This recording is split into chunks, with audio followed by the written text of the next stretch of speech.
Welcome to this special talk, special webinar about South Georgia Islands and the Falklands.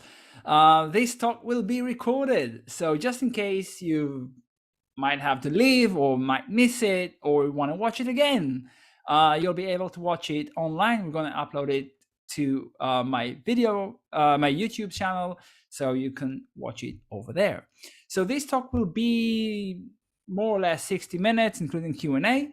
And I'm sure you have a lot of questions to ask. You feel free to ask in the chat that's open right in front of me. And without further ado, let's start talking about this amazing place. So first of all, where is it? So this is the world as we know it. And I'm just gonna zoom in on the area of South Georgia. So it's just in the southern part of the Atlantic Ocean. Let's see it on a better map. Here we can see southern South America, and you see Punta Arenas and Ushuaia and all of that area. And you see also the Falklands, also known as Isla Malvinas by the Argentinians. And you see South Georgia Islands, which are known as San Pedro Islands, and Antarctica, the Antarctic Peninsula. Okay, and that's where I'm going to be next week, basically. So our cruise starts from the Falkland Islands. And from the Falkland Islands, we're going to go around the Falkland Islands all the way down to South Georgia. We're going to visit some nice places, which we're going to talk about in this talk right now, and going to go back to South Georgia Island. So the entire length of the expedition is about 15 days, start to finish, Saturday till the next Saturday, not the following, the next one. So 15 days in total. So we're starting off in Stanley. So Port Stanley is the capital of the Falkland Islands, also known as Isla Malvinas by the Argentinians. The entire area of the Falklands is about 12,000 square kilometers, but only 3,000 people live there. That's like, I don't know, the population of the building I was living in New York City, in Manhattan. So of course the language is English. It's governed by the UK. We all know, we've all heard about the 1982 war where Argentina tried to conquer the islands, and of course Britain with Margaret Thatcher fought back, and within 10 weeks they got full control of the islands after that. There is still a huge debate about the Falkland Islands and about the economical waters surrounding it, especially by Argentina. And the United Nations is kind of siding with Argentina on that, but also they don't want to, mess up the relationship with the UK. So it's still kind of complicated. Let's not get into that too far. So Stanley, the town, is quite an adorable, sweet little place.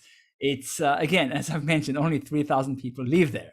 So this little town has a lot of nice English gardens and tea shops and coffee shops and stuff like that. So again, it's really nice and sweet to be there and look around. We have a lot of war relics. So there is a lot of sunken ships, and there's a lot of shores which are full of landmines, okay, by the Argentinians and the British. So of course, no one can access that. On the island itself, so we have a lot of nesting grounds for the black-browed albatrosses, as you can see here. And as you noticed, it's really windy in South Georgia. So this is the way so it's not South Georgia, the Falkland Islands. So this is the way it looks like. We have a lot of birds. We have caracara, which is the bird of prey in this area. And of course, the black-browed albatross, which is a beautiful, beautiful bird. And as you can see, they're nesting there. And they're quite comfortable with people around. So they're not skittish. They're not flying away. They're not scared. And it's just like we're not there. As long as you don't shove the camera in their faces. So I'm getting a lot of these intimate, relaxed shots, as you can see here. So this is what it looks like behind the scenes. And after visiting the nesting grounds, we also visited a family that lives on that small little island. They don't get a lot of visitors, so every time there's some visitors around, they're really happy to host and talk about what they're doing there, which is also pretty cool. In another place, we saw some rockhoppers penguins, which are also pretty cool, and macaroni penguins as well. So these are, again, all in the Falklands. So when we go out on this expedition, we go around South Georgia, and after that, after we're going around for 1.5 days, we just head out to in the direction of the South Georgia Islands. So this is all in the Falklands. Okay, lots and lots of photographing opportunities. Not only Gin2 penguins and macaroni penguins, but also Magellanic penguins, which is also kind of endemic to these areas in South America. And this is what it looks like behind the scenes. Okay, so I'm not going to spend too much time talking about the Falklands because we're just going to be there for 1.5 days. But it's really, really cool area to be in. So these are the Falkland Islands. 1.5 days is more than enough to cover most of the Falkland Islands. I wish we could have more time, but believe me when I say we are cutting it as short as possible, just so we'll have more time at this paradise we're going to, which is South Georgia Islands. So we're heading out to South Georgia, and South Georgia is about 2.5-day cruise from the Falklands, and this is about 1,400 kilometers away. We're going full speed, which is about 14 knots in flat ocean or calm ocean, and the way there is supposed to be quite smooth sailing because we are choosing a nice, relatively calm window to go there. We're going fast, we have stabilizers, and we have everything we need to make the crossing as pleasant as possible. So we're reaching South Georgia, and South Georgia itself is a pretty cool place. It's 3,900 square kilometers in size, but only 30 people live there during the summertime, when we're going to be there. Of course, the official language is English, and the capital is Grytviken, which you see here on the map.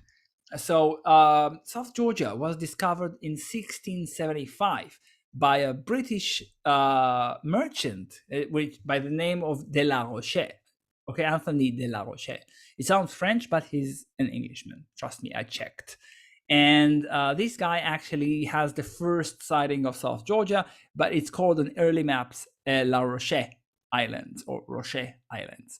And then again in 1756, a Spanish boat came across the area, and they, according to Argentinian historians, they sent a party ashore on St. Peter's Day, and that's why it's called by Argentina Isla San Pedro, so it's St. Peter. So they're basically claiming South Georgia for themselves by the name of Isla San Pedro, by that claim.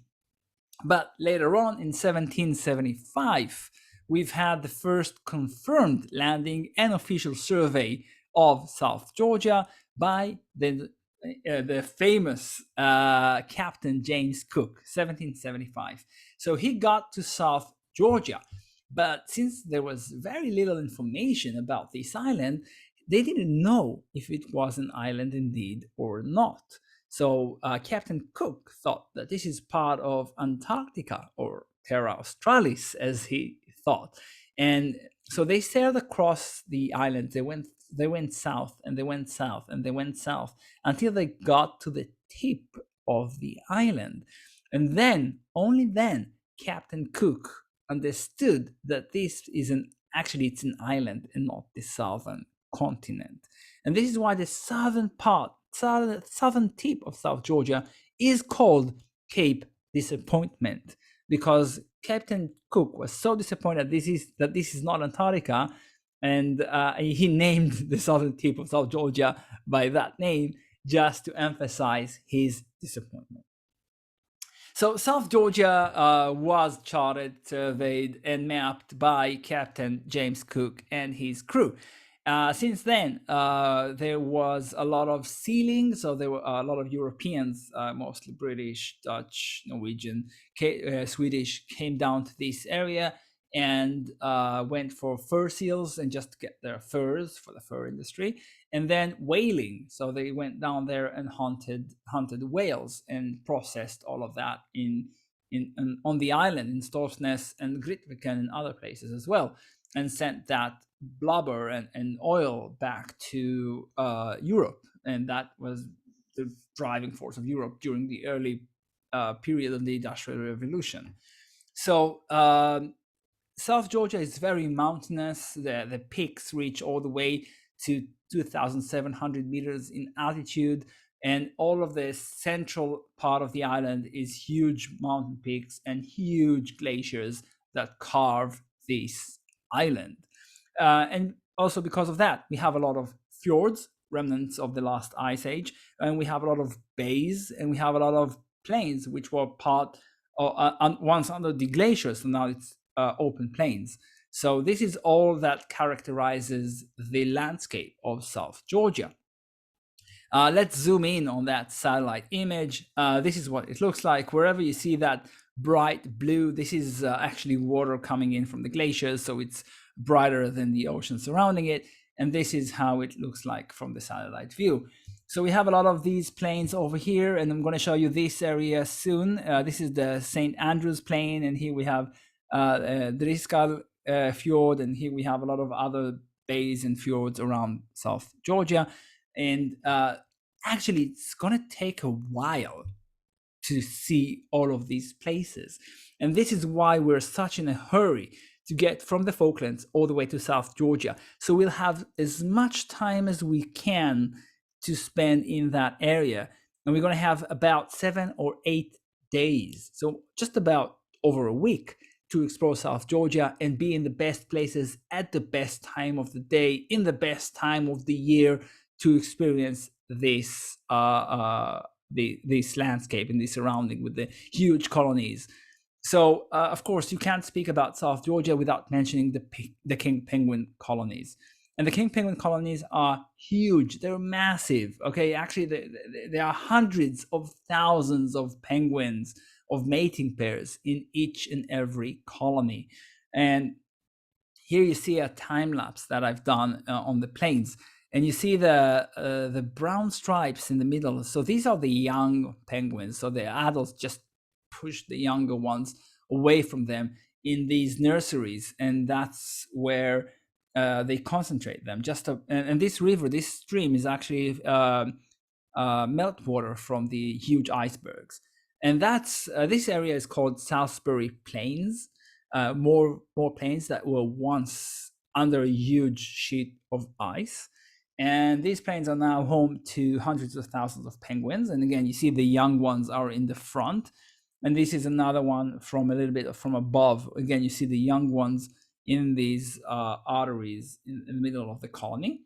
And as they grow up, when they become teenagers, they start molting, getting rid of their young feathers and go into their adult appearance.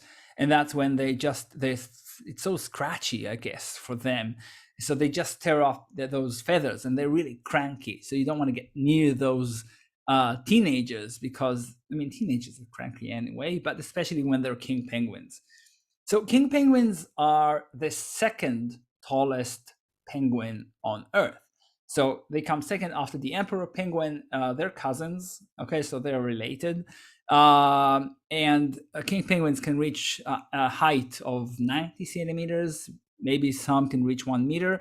And the emperor reaches 1.1 meter, all the way to 1.2 sometimes. But that's how high they are, how tall they are. And the king penguins are the second tallest penguin on Earth. So they really don't care of us being there. They're just being themselves. Okay, I've had penguins walking on me. Okay, just walking all over me. So I've got these photos were taken with a 24 millimeter lens. I mean, again, it's perfectly fine. They're so comfortable. They just do their thing wherever they are. This is a mating pair. And here you can see them in courtship, so you can see the interaction between the male and the female, and of course the little chicks and the parents feeding the chicks and everything is happening all the time.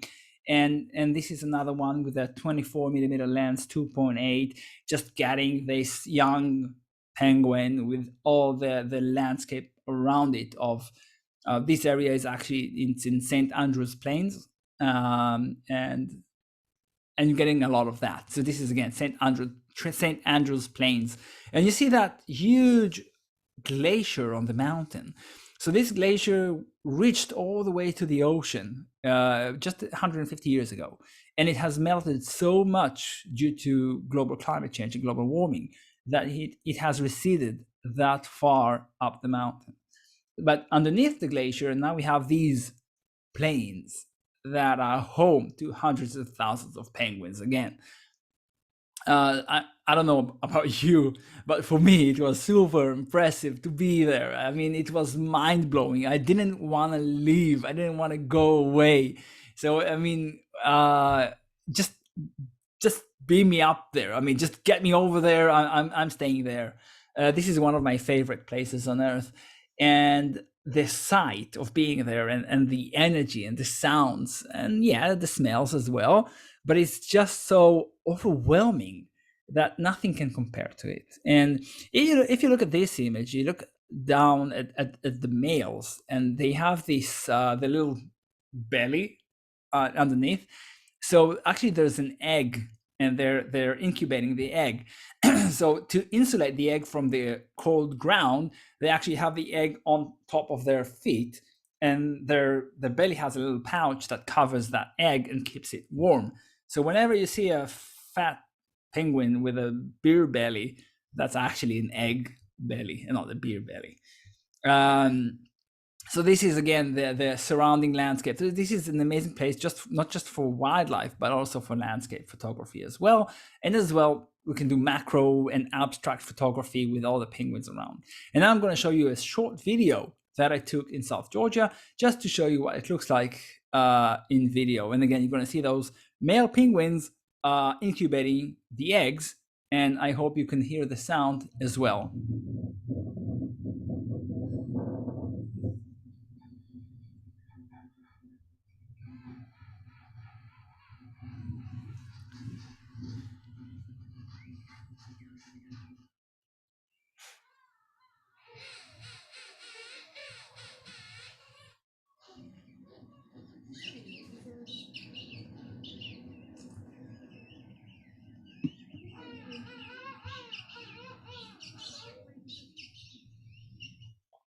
So this is what it looks like in video behind the scenes. I hope it can transfer some of the atmosphere that we have there. I hope, by the way, you heard the sound that I had in the video. Yeah, so this is what it looks like behind the scenes. And this is the landing in St. Andrews Bay. So you can see us getting the zodiacs, and you see the elephant seal, the fur seal, sorry, and with the king penguins and everything around us. Of course, we don't have just penguins over there. Wherever there are penguins, there is also brown skuas, and the brown skuas are actually trying to grab penguin eggs and penguin chicks and just swallow them whole. I don't really like these guys, but I guess everybody's got to make a living. But I'm biased. So, and again, this is me behind the scenes. I'm photographing some penguins, and other penguins are around me. Some are walking all over me, and this is what it looks like in I mean, behind the scenes. So, of course, not only penguins, we also have the fur seals, and as you can see, the fur seals are very notoriously cute. And the males and the females, so the males are way larger than the females, 4 times larger, 5 times larger, and the elephant seals are 6 times larger, or even more. So look at that. This is a male and a female, and they are not just cuddling. And of course, the baby fur seals that are just adorable. I don't know about you, but I have a strong weakness to fur seal pups, which are just adorable. Again, I remind you, if you have any questions, feel free to ask in the chat. Okay.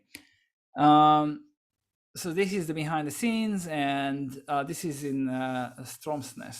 So there's a huge fur seal colony over there.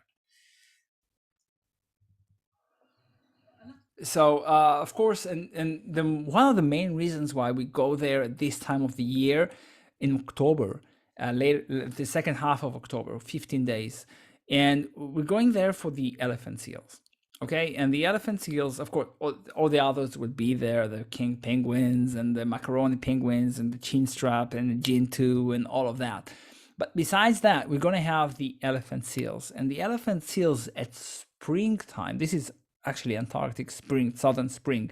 So October is springtime in South Georgia. Everything will still be white, not as you see here in the photo. So we have more snow on the ground, and the elephant seals are actually in their fighting phase. So the males are fighting each other. The big bulls, the big males are fighting each other.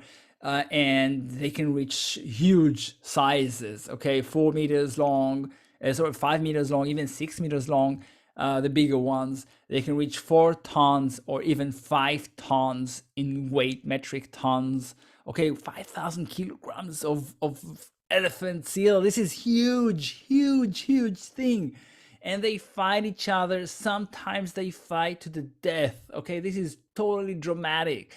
And this is one of the reasons I want to go there in October, because this is super interesting, impactful, adrenaline-packed action going on.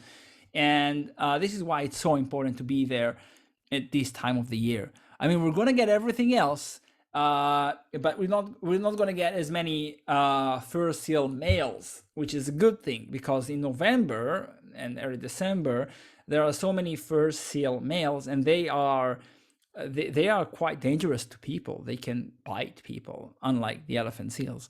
So sometimes it's too dangerous to land. So some landings, some coasts, some shorelines are closed for people during the fur seal mating period. So we're going there before the fur seal, during the elephant seal, but we're still going to have the other animals over there.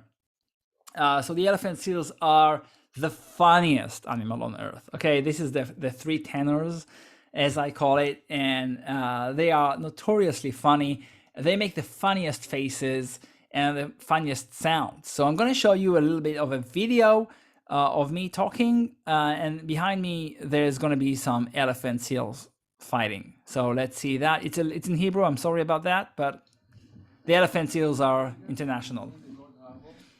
I'm saying that we are in Gold Harbor, and there is a lot of elephant seals behind me, and the males are fighting.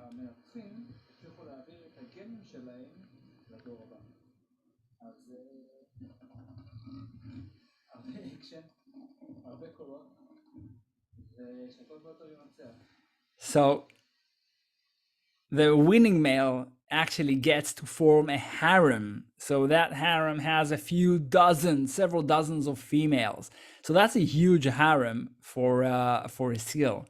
And this is one of the reasons that there's such a huge sexual dimorphism between the male and the female, and the males are 6 times as heavy as the females. So the females are 400 to 800 kilograms, and the males reach 4,000 kilograms to 5,000 kilograms. And the biggest males are the ones that get the harem. And those who lose actually won't get to mate that season unless they catch a female when the male is not looking. The harem master, that's how they call it, the alpha male. And so that's what it looks like when we're there. Okay, so it's very dramatic. What I show you here is just some youngsters playing around. This is not the real fighting. The real fighting is 4 tons against 4 tons, just banging in each other. I mean, this is totally dramatic stuff that I don't know about you, but I have to capture that. It's going to be epic. Okay, so this is one of the reasons why we're going at this season. So I'm going to answer, Michael, I'm going to answer that question in a short while. And thank you. Sorry, I don't read Greek. Is it Greek names? I don't know what it means, but yeah, thank you. So yeah, and this is Grytviken. So when we're at Grytviken, there is also a museum and there is a cemetery over there. And so I went up to have a lookout from the mountain just across the bay, just to look over the bay of Grytviken, which was the capital. So and there also we have the cemetery and the grave of the famous Sir Ernst Shackleton. So Shackleton, if you don't know who he was one of the greatest explorers, and he has one of the greatest survival stories ever told. So Shackleton went on the boat Endurance, and they went all the way south to Antarctica, and they got stuck in the ice. And they went with the ice flow for 2 years. Okay, in the middle of the way, the boat got crushed by the ice and it sunk, and they had to recover everything. And they had to take 2 lifeboats, and they carried around, just reaching barely Elephant Island in the southern Shetlands. And from there, Sir Ernst Shackleton with his team and navigator, they went crossing the ocean, reaching from Antarctica all the way to South Georgia Island. And in South Georgia, they had the Shackleton Walk. So he crossed, because they got in the wrong side of the island. So they crossed the mountains by foot after all of that. And then they reached the whaling station. And then they were rescued. And from that point, they actually took a search party, rescue party, with a boat, and recovered the rest of the men. So this was all in all about 2 years of survival, and amazingly, none of the people perished. Everybody survived for these 2 years, and after that, Shackleton went home as a hero. And after he died, his bones were transferred to South Georgia, and he was buried there. So this is an amazing survival story. We're going to talk about that extensively when we're going to be in South Georgia, and I'm going to tell you all about this amazing person and his survival story. So now I'm going to answer the questions that you have. So our expedition is it's a joint venture between Phototeva, which is a photo travel company, and Explorers Elite, which is a luxury adventure travel company based in New York City. And with that, we have chartered the entire magnificent boat of the Magellan Explorer. So the Magellan Explorer is a brand new vessel launched in 2019. This boat has capacity of 89 passengers plus 60 crew and staff. And this boat has the newest technology. So it's fast. It's faster than almost any other boat. It's 14 knots, 15 knots in cruise speed, and it can go faster, but that's usually the speed it goes. It has the newest generation of stabilizers. It has green energy recovery. It very low emissions, which is really important for me. And it has everything that we need to survive in that area, including great ocean going conditions. And every cabin is very spacious. So the cabins themselves, they have a veranda, a balcony for each of the cabins that we have now. The food is really good. I mean, the service is excellent. We have 6 categories of cabins depending on your desires. The cheapest ones are already sold out. We already have 34 people signed up for this boat within the last couple of weeks. Okay, we just launched it. And 34 already signed up. And so right now we have only the deluxe veranda, which is the upgraded one. And we have the penthouse suites, and we have the ground suites. So that's what we have. And this boat is amazingly comfortable. So besides the spacious rooms and everything and the great food, we also have a sauna and a gym, and it's an open bridge, so you can go up there whenever you want. and of course everything we need to have the greatest expedition possible for 15 days, which we're going to be on board. The Jane is asking, what is the nationality, maritime license for the Magellan Explorer and crew? That's a good question. I think it's licensed. I mean, I know that the owners sit in Chile. Okay, I'm not sure if it's Chile. I mean, most of the crew is Chilean, but I'm not sure about the flag, the maritime license. I can check for you if you're interested. But most of them are like Liberia and stuff like that. More on, so it's like where it's cheapest to license the boat, but it doesn't mean anything. But I do know that the owners are Chilean. Okay, from Chile, and also a big part of the crew. So we did gather a lot of Q&A before this talk, and I listed it down. And of course, you're welcome to ask more questions that you might have in the chat box. So first question, who is it for? It's for basically everybody. So we divided the boat into two segments. We have photographers and non-photographers. For the non-photographers, we have the usual itinerary. Okay, all the talks about wildlife history, geology, zoology, and all of that. And for the photographers, we have photography talks about wildlife photography and landscape photography and editing and stuff like that, and photo review. So it's for practically for everyone. We have a group of veterinarians, and we have doctors, and we have architects, and we have, I mean, it's for everyone. Okay, basically. Do we have the entire boat? Yes, we do have the entire boat, and that means that I am the expedition leader. And that means that we decide what we do, where we go, and our schedule. Of course, pending safety issues and concerns. So that means basically that even if we see at the beginning that there's going to be a storm in a few days, and now it's open seas and flat ocean, we will leave the Falklands and head directly full speed ahead to South Georgia Islands. And then we'll come back to the Falklands at the end of the trip. So basically we can do whatever we want. And our goal is to have the best trip possible. So we're going to have everything we can to make it smooth sailing, as little of rocking, if any, during the crossing of the ocean. And we're going to have the best itinerary possible. We're adding landings on shore, okay? We're moving the clock of the boat. Actually, we're moving our own time zone, okay? Because we chartered the boat. We can do whatever we want. So we move the entire clock of the boat 4 hours ahead, okay? And that means instead of having the sunrise at 5 a.m., we're going to have the sunrise at 9 a.m.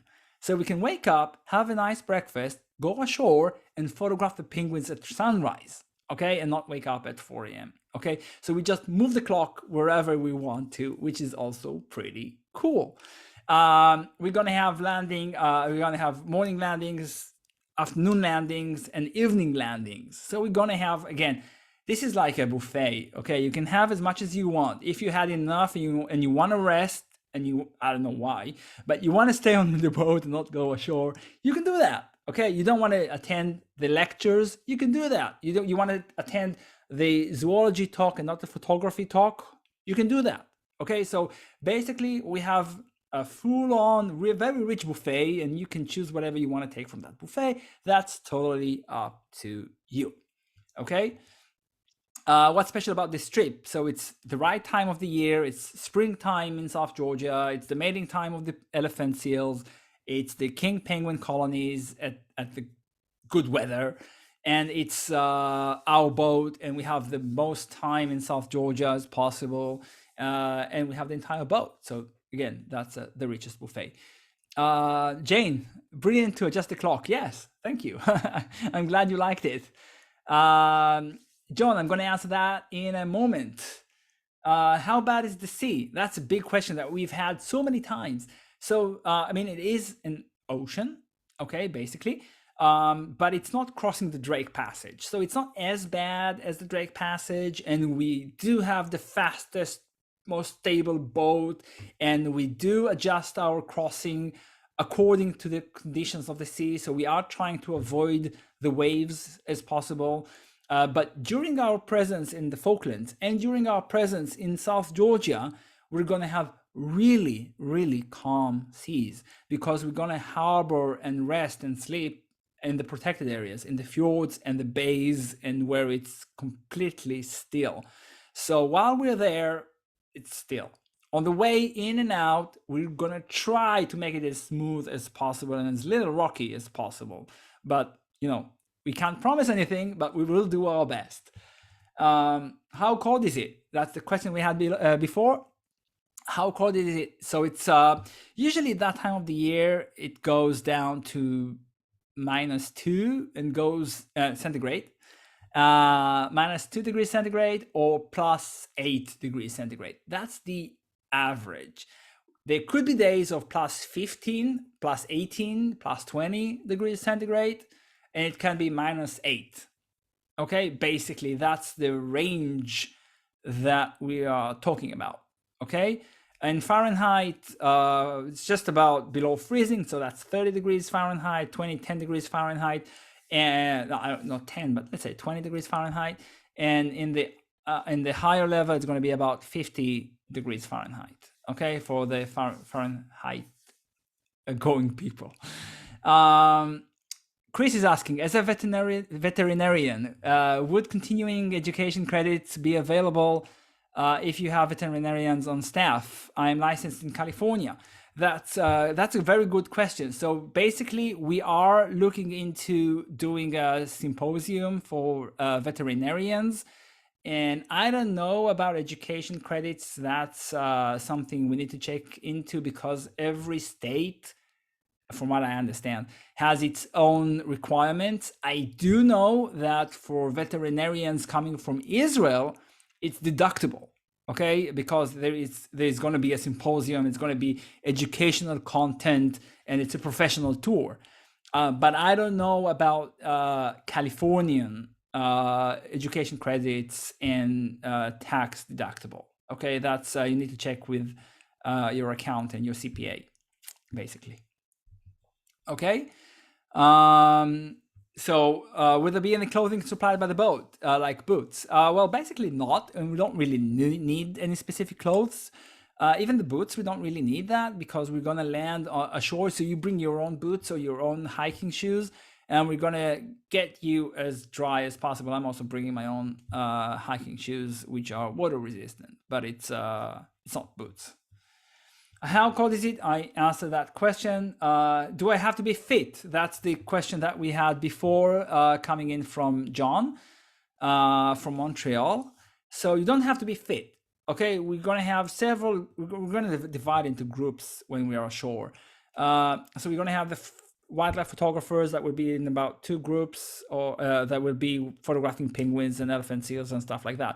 We're going to have the landscape photographers doing their landscape stuff.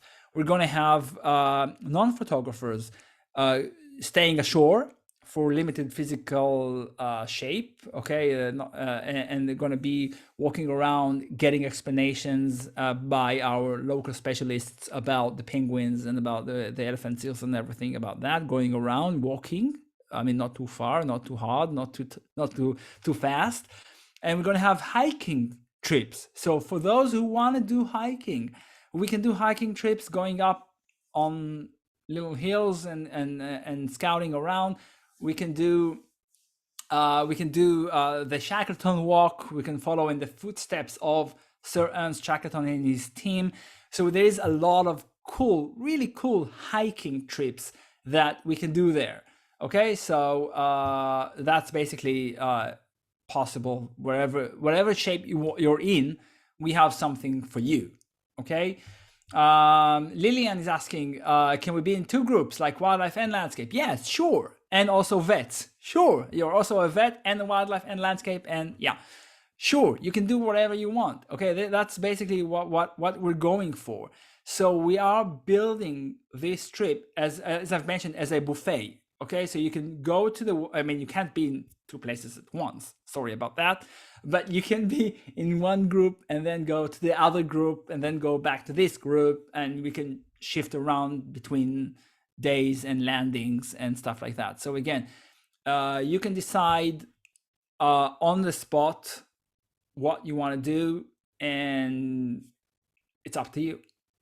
Okay, but we're there for you. We're offering you whatever we can. Jane is asking, with 90-ish guests, how many staff will be supporting us on land excursions?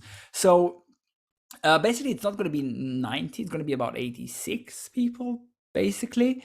And we're going to have we're going to have a group, staff, of 10 to 15 guides going ashore. And so we're going to have the photography guides, and we're going to have the geographical educational guides. So that's the PhD researchers, the zoologists, the historians, the geologists, and all of that, explaining and teaching about everything. And of course, keeping us and you safe, and making sure that nobody harms the wildlife, of course. Don't pet the elephant seals. Okay, so we're going to have staff ashore and fit guides for hiking. Don't worry about that. We're going to have some really fit guides, and it's going to be really cool. So South Georgia is limited to 100 people ashore at a time. Okay, so this is why we chose this boat. Okay, because this boat allows us for a group of 86, 89 people plus the guides reaching total of 100. Okay, so we can be ashore at the same time, and unlike the bigger vessels that need to do shifts, so the bigger vessels, what they do is they send 100 people ashore, and then another 100 stay aboard the ship, and they wait for their turn, and everyone's pressing those ashore to come back so the others can come in. And that's why you spend half the time not on the land, not on South Georgia, but you're spending half the time waiting for your turn to be ashore. So this is why it was crucial, super important for me to have a small boat that allows us that freedom without being pushed or stressed into coming back because other people are waiting. Or being waiting. we don't want to wait. We want to be ashore. Who guides it? I'm going to be the expedition leader. Plus, besides me, there's also going to be other photography guides, and there's of course the 10 specialists on board, and we're going to have everything ready. How much shore time? So we're going to have as much shore time as possible, depending on weather, depending on conditions. We're planning on doing at least 2 landings a day, every day while we're at South Georgia.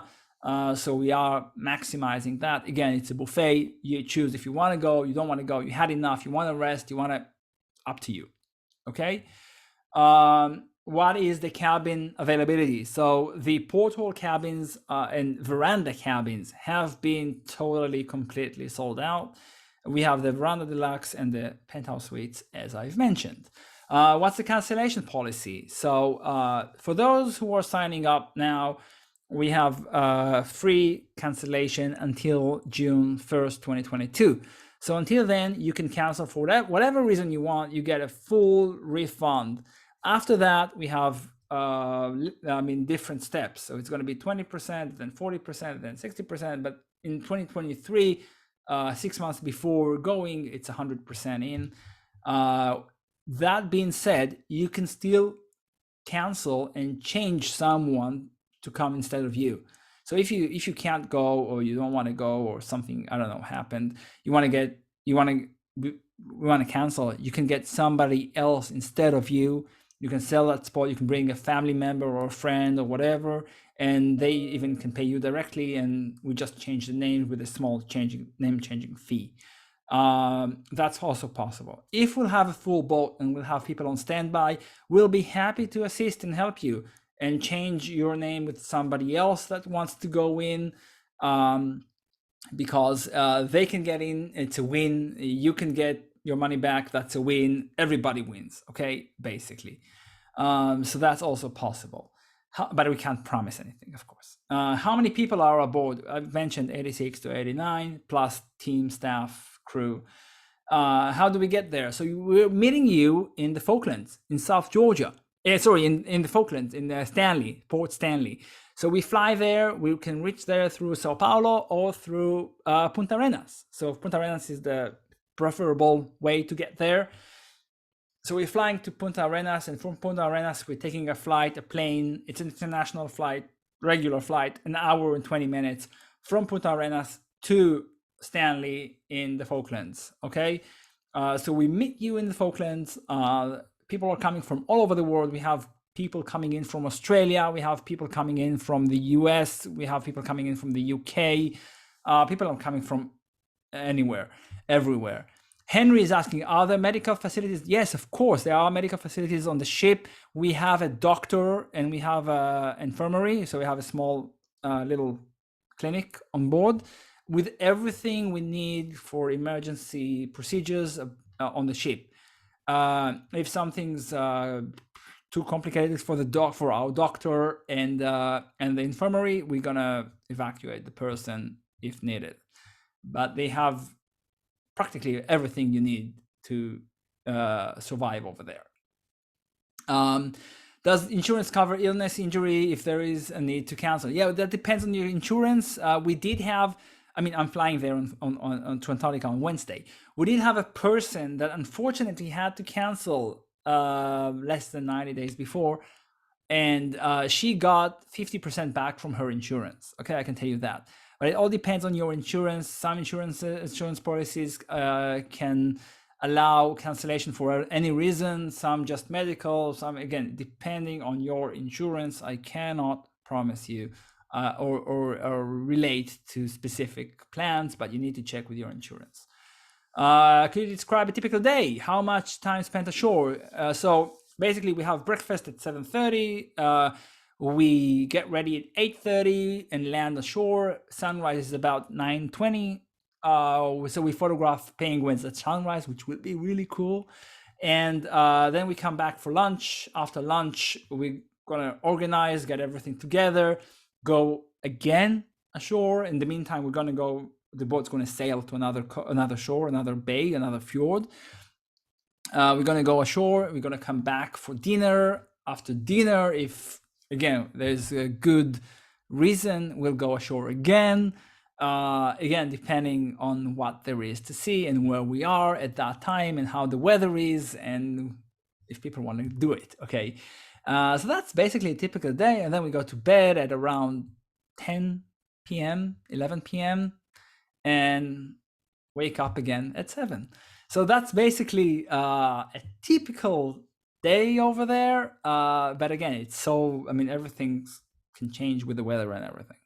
Okay, so that's a typical day. So is there internet? That's a huge question. We're getting that so much. Well, basically there is internet, satellite internet aboard the ship. So the boat actually sells packages over there. It's with the boat, not with us. So it's $50 for 1 gigabyte of data. And again, that's with the boat. Once you run out of that 1 gigabyte, you can buy another $50 1 gigabyte, all depending on your usage. It's not for watching YouTube videos, but it's mostly for work and communication. So there is internet. I cannot promise total, complete, 100% coverage. It's satellite, but basically it's working pretty well. And again, I'm going to be there next week and I'm going to test it again. So there is internet. What's the difference between this and Antarctica? So it's completely different, but it's part of the Antarctic ecosystem. So there is the krill and everything around it, and the leopard seals and the whales and the elephant seals and the penguins and everything. So that's the similarities. Antarctica is different. Antarctica is wider, it's taller, everything is more dramatic in Antarctica. You have several other kinds of penguins that you don't have here. You have a little bit more whales in Antarctica than you have here. So there are things in Antarctica that you won't see in South Georgia.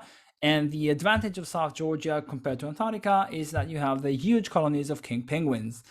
So that's basically the difference. And of course, Antarctica has its own glory, aura, bragging rights of being in Antarctica, which I don't disrespect that. I totally respect that because it's pretty cool to be in Antarctica. And but it's quite different than Antarctica. Usually, people who go to Antarctica also come to South Georgia.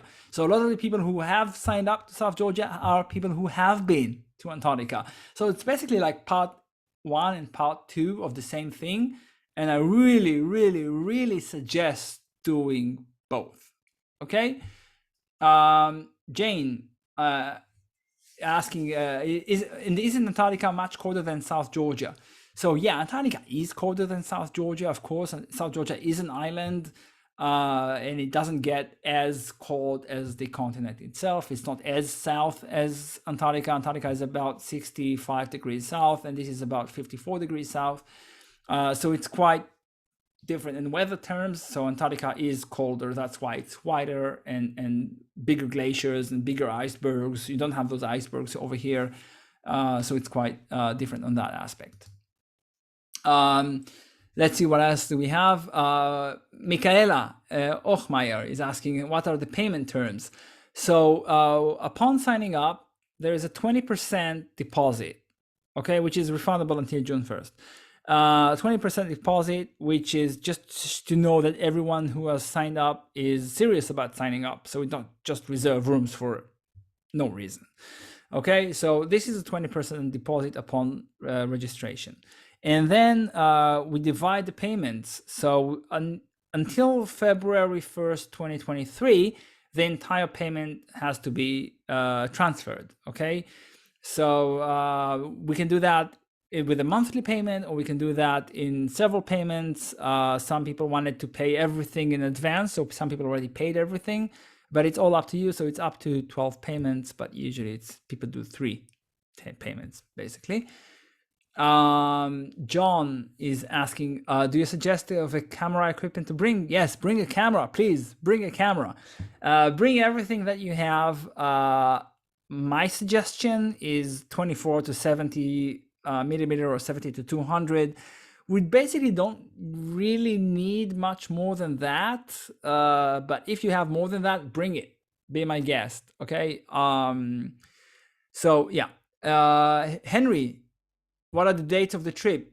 So the dates of the trip, this trip is October 14th to 28th, October 14th to 28th, 2023.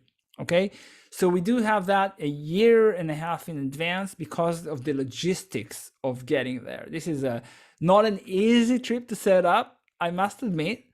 So this is why it's that far in advance, and people are signing up now. So we already have over 30 people signed up, reaching 35 people, and we are going to reach 50% boat occupancy, I think next week, I'm guessing.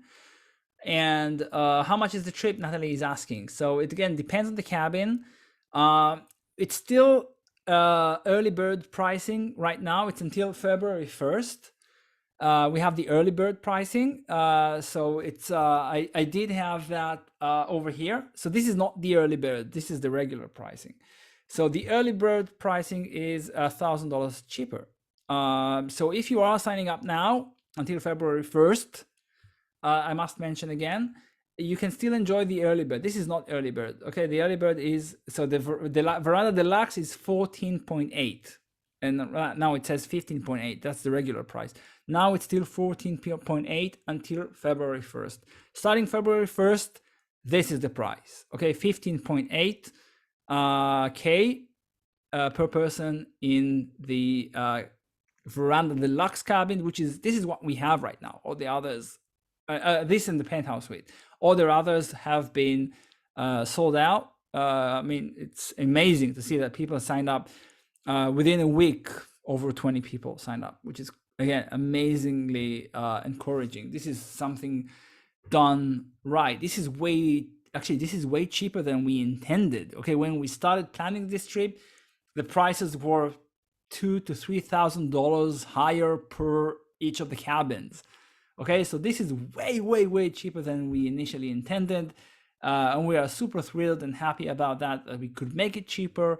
We do have the early bird until February 1st, and starting February 1st, which is 2 days from now, the prices are as listed right here on the screen. Okay, this is 2023. Again, I've mentioned for those who asked about that, Adrian. And yeah, we have another question from Jane. What has been the experience getting through Brazil, Chile, etc., with COVID restrictions, border closing, testing, etc.? So I've been there last month. Okay, I've been there in December, and it was super easy. Okay, easy meaning that you have to fill a form on the Chilean website, and after you fill up the form, you need to get an affidavit, and then you land and you do a PCR test and you get the results, and then you're free to go. You need to self-report that you don't have any symptoms and you're not COVID sick for the next 10 days, and then you're free like any Chilean person. Okay, so there is no issue about that. How to join? So if you want to join, just email us back on the website or anything else, and just let us know, and we will be happy to send you the forms, the registration forms that we need to get your permits and your room and everything around it. And that's how you join. You can just also email us right here on the website, info@galitz.com or info@phototeva.com. Both are good, no problem about it. Whatever you feel comfortable with, just send us there. So basically, again, this is the email that you sign up with. If you want to know more about Antarctica, you can stick around. I'm going to explain a little bit further about Antarctica. And for Antarctica, we still have spots for our next expedition, which is January 2023. So that's just a little bit under a year from now. And we still have 9 spots left on that boat. We have the entire boat for ourselves, like we have here. We've upgraded the itinerary, the schedule, the curriculum. It's a fly over the Drake Passage, which is also quite cool. Antarctica itself is an amazing, amazing place. And as I've mentioned, I totally recommend being there. It's the highest continent, coldest continent, driest continent, and one of the most difficult to reach places on Earth. It was one of the last places discovered on Earth. It was only discovered in 1820. This is me a month ago. Okay, that's me in Antarctica a month ago. It was a beautiful spring day. I was there on this amazing boat, guiding this great group of people with a submarine and everything around it. So Antarctica is an epic place. I totally recommend going there. So if you want to know more about it, you're welcome to look at the previous talk that we gave. If you were interested, we can give you more information. If you want to join, you're most welcome to. I'll be happy to meet you there again next week. We are flying from Punta Arenas to King George Island on a chartered plane. We arrive at King George Island, and then we meet our boat going around Antarctic Peninsula with our boat, getting to all of the most photogenic places. We don't waste time on anything that is not photogenic. We don't go to the research stations. We don't go to the heritage sites. We are going there to get the best photos possible. We are very, very focused on that. And after we get back, we fly back over the Drake, not wasting any moment in that rough sea. Just spending the maximum at the way at Antarctica and not on the way there. So Antarctica itself, we have lots of penguins, lots of ice. As you can see, it looks quite different than South Georgia. Of course, we have lots of penguins and Weddell seals and crab-eater seals and a lot of that as well. These are all images from last month when I was there. So the prices for Antarctica are quite similar to the prices of South Georgia. It's a little bit more expensive because of the flight over the Drake. This is not a normal flight. This is a charter flight. It took us forever to get this the way we wanted to. And so this is Antarctica. And again, if you have not been to Antarctica, I think that every wildlife photographer should be there at least once. I'm saying at least because it's never once. At least once. The total number of people in Antarctica, Jane is asking, the total number of people in Antarctica in January 2023 is 65.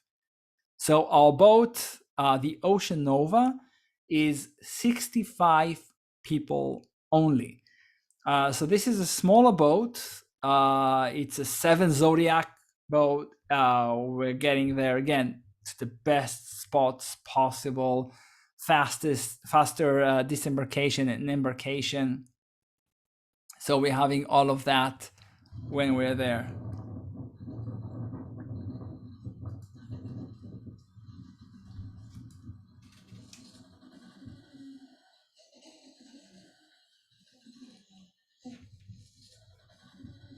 So this is Antarctic summer. It looks quite different, as you can see, from South Georgia. And this is me with hanging out with the guys and the girls.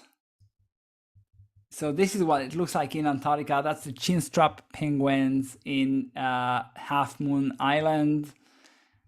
And look at that. This is just beautiful. And of course, we have the huge tabular icebergs of Antarctica. These are the big, big icebergs.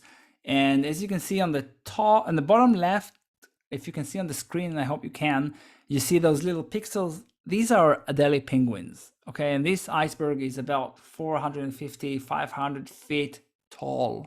Okay, that's about 150 meters tall. So it's huge.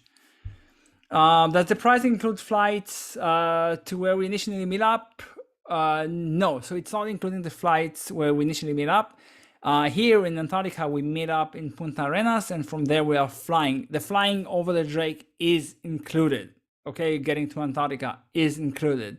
Getting to Punta Arenas is not included because people are coming from all over the world. People are coming from the US, UK, Holland, Netherlands, Israel, Australia. We've got a couple of Japanese. People are coming from everywhere. This is why we cannot include it, because everywhere is different. So it's not included, but we meet there, and from there we take the flight and we reach this pristine land. Of course, the whales in end of January, early February, March is the best time for whales. So we have that as well. And of course, you can do polar plunge if you'd like to. So that's also possible. Although I must warn you, the water is cold. Okay. So that has been an hour, and I hope you had fun. I hope you enjoyed it. I hope you'll join me in Antarctica and or South Georgia 2023. 2023 is going to be an amazing year. Okay, we're just getting out of this COVID. We're going to be completely free. We're going to live the life we dream of. We're going to accomplish the dreams that we have.